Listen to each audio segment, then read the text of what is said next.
Bonjour et bienvenue dans ce nouvel épisode. Aujourd'hui, nous allons regarder un peu ensemble où en est la technologie et voir si par chance elle pourrait, dans un futur proche, nous permettre d'aller visiter les étoiles.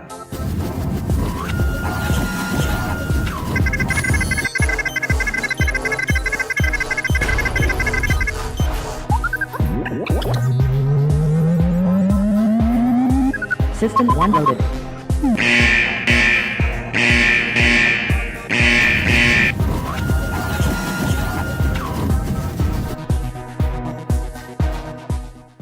Pour commencer, il y a deux notions qu'il faut bien garder en tête quand on parle de voyage interstellaire. C'est la notion de vitesse et celle de distance. Sur Terre, ça nous paraît très simple, mais dans l'espace, c'est une autre histoire. L'important, quoi qu'il arrive, c'est d'avoir le bon moyen de transport pour la bonne distance. Intuitivement, on sait tous que si on veut faire un Berlin-Madrid, qui fait à peu près 2800 km, si on le fait en mobilette, ça va être un tout petit peu plus compliqué que si on le fait en avion, parce que ça ne voyage pas à la même vitesse. C'est à peu près pareil pour nos voyages interstellaires. Le vrai problème, c'est le moyen de transport. Et si je dis ça, c'est parce que, vu l'évolution de notre technologie actuelle, un enfant de 5 ans a plus de chances de faire le tour de la Terre sur un tricycle que nous avons de chance d'aller voir l'étoile la plus proche de la Terre. Pour avoir un point de comparaison, un des objets les plus rapides jamais inventés par l'homme, c'est la sonde Voyager 1, qui est actuellement sortie de notre système solaire et qui voyage à une vitesse de 61 000 km/h. Songez que le tour de la Terre n'en fait que 40 000. Donc sa vitesse est incroyable. Elle a parcouru depuis son lancement plus de 20,4 milliards de kilomètres. C'est tout simplement la création de l'humanité qui est allée le plus loin dans l'espace. Rien n'est allé plus loin que cette sonde. Et pourtant, ces 20 milliards de kilomètres, c'est pas grand-chose. Parce qu'au final, quel est le but de l'exploration spatiale ? C'est bien d'aller trouver d'autres planètes, rêver à d'autres formes de vie, d'autres civilisations. Et pour ça, il faut aller voir d'autres étoiles. La plus proche de nos voisines, c'est Proxima Centauri.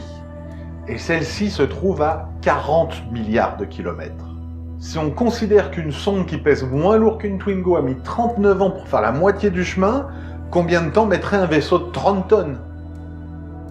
Et même si on y arrivait, on mettrait de jeunes astronautes de 25 ans dans la navette, ils auraient 113 ans, ils risquent d'être un tout petit peu moins frais pour faire les missions.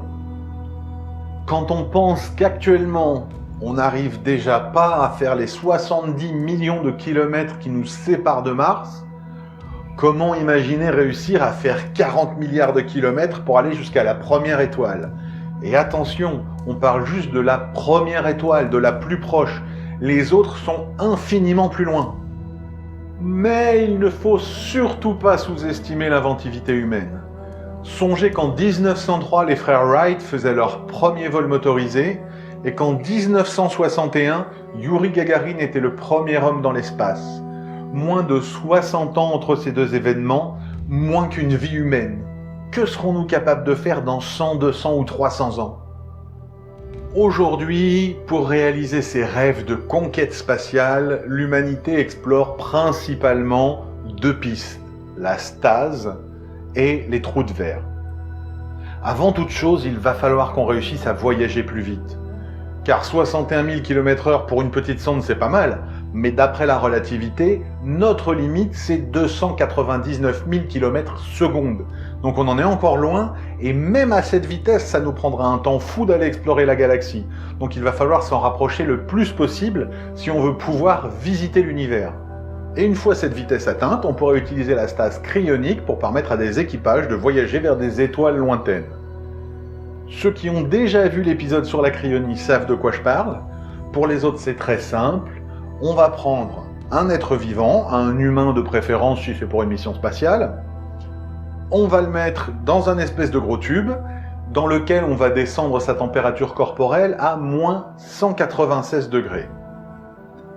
À cette température, son corps va cesser de vieillir, va cesser d'évoluer, cesser d'avoir besoin de s'alimenter notamment, et va rester exactement intact comme au jour de sa congélation, jusqu'à ce qu'on le décongèle en gros. Le seul petit problème avec cette technologie, c'est qu'on sait congeler les gens, mais pas encore les décongeler. Mais on le fait déjà sur des animaux, donc dans quelques dizaines d'années, ça paraît logiquement être une technologie à notre portée. Et du coup, en réduisant la place que prendra l'équipage et la place que prendra sa nourriture et toutes les commodités dont il a besoin, eh bien cette place pourra être remplie de carburant, ce qui permettra au vaisseau de voler d'autant plus longtemps. Et on peut penser à avoir des missions qui vont voler pendant 50 ou 100 ans vers une étoile lointaine. Sinon, il y a la technologie des trous de verre, mais là, clairement, on en est au stade purement théorique. Et un trou de verre, au final, ce serait un raccourci à travers l'espace et le temps. Alors, en très simplifié, un trou de verre, c'est quoi? Vous avez d'un côté un trou noir. De l'autre côté, ce qu'on appelle une fontaine blanche. Pour faire simple, une fontaine blanche, c'est exactement l'inverse d'un trou noir. Et entre les deux, vous avez un passage qui les relie. Il faut savoir que les forces gravitationnelles autour de ces phénomènes sont tellement incroyables qu'elles déforment l'espace et le temps. Et en théorie, ça nous permettrait de passer d'un côté à l'autre quasiment instantanément. Que ces deux côtés soient loin ou pas, et que ces deux côtés soient même dans la même époque ou pas. On peut imaginer que votre trou noir se trouve en 1950 à un coin de la galaxie, et que votre fontaine blanche se trouve en 2092 de l'autre côté de la galaxie. En théorie, on passerait d'un point à l'autre et d'une époque à l'autre instantanément.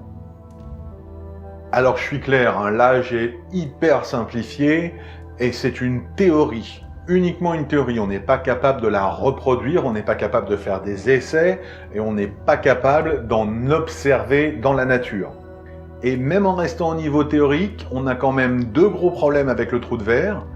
Le premier, c'est qu'un trou de verre est censé rester ouvert à peu près quelques milliardièmes de seconde, ce qui fait un petit peu court et on n'a pas les moyens d'utiliser suffisamment d'énergie pour garder ce genre de choses ouvertes.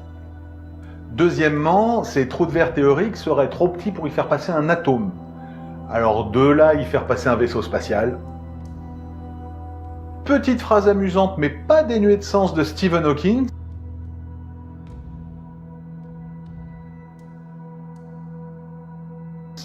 Qui disait que si la théorie des trous de verre était viable, eh bien on serait déjà envahi de touristes du futur.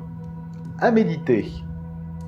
Et à partir du moment où la relativité d'Einstein nous limite à une vitesse inférieure à 300 000 km/s, on va être obligé de trouver des moyens de contourner les lois de la physique si nous voulons un jour pouvoir visiter d'autres étoiles. Pour finir, j'aimerais partager avec vous des questions que moi je me pose et qui feront certainement l'objet d'épisodes ultérieurs. Un trou noir, pour vous, qu'est-ce que c'est? Est-ce que c'est juste un puits avec un fond? Ou est-ce que c'est juste une entrée qui nous mène à un passage vers ailleurs ou vers autre chose?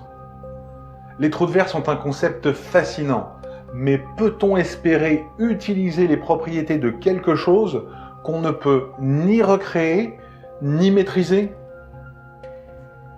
Si on emprunte un trou de verre naturel, parce qu'il y a des savants qui pensent que les trous de verre peuvent naître de façon naturelle dans l'espace.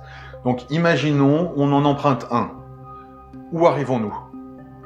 Arrivons-nous ailleurs dans l'univers? Arrivons-nous à une autre époque? Ou arrivons-nous dans un univers totalement différent? Est-ce que les trous de verre ne sont pas simplement des liens entre plusieurs univers? La théorie du multivers est bien connue, et même si elle n'est pas prouvée, aujourd'hui le contraire n'a jamais été démontré. Donc peut-être qu'un trou de verre, en fait, nous emmènerait dans un autre univers où les lois de la physique sont complètement différentes, et où les trous de verre se créent facilement. Peut-être que si cet objet est tout simplement trop complexe pour nos lois physiques actuelles, c'est qu'il n'y répond pas et qu'il répond à celle d'un autre univers. Mais là, on entre clairement dans le domaine de la fiction et c'est plutôt le côté imagination de mon cerveau qui travaille.